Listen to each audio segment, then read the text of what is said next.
Okay, full transparency here on how much my divorce is costing me so far. We are just a year into it, and these are the numbers so far. I first spent $7,000 on a retainer and $4,000 for freezing assets and doing a few other things. Then I received a bill for $18,760.14. Received a bill last week for $4,542.87, with a grand total of $34,303.01. This is without going to court so far. Who knows how much it's going to cost to be finished. They probably going to wind up spending, and that's not even including the amount that he's spending on his side for whatever it's costing him in a divorce.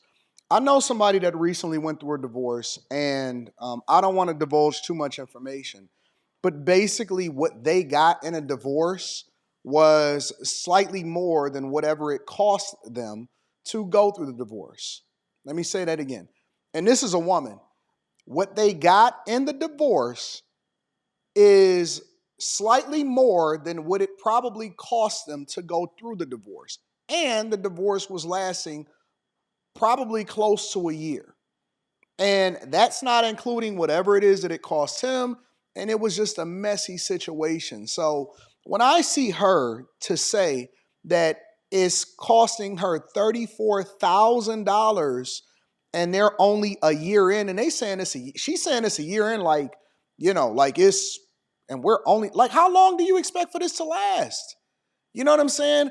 And it could probably take 2 years, 3 years, and after it's all said and done, now y'all done probably spent well over $100,000 a piece when y'all could have kept y'all sanity, negotiated amongst each other, and came to an amicable split.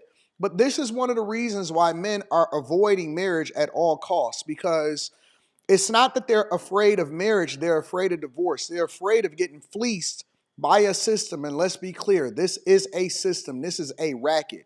It is in the lawyer's best interest to drag this on. It is in the court's best interest to drag this on. It is the family court's best interest to drag this on. And unless you change family court laws and make it much easier for people to be able to split without giving up their whole lives and everything they work for, you're going to continue to see men divest themselves, educate themselves, and then divest themselves away from marriage.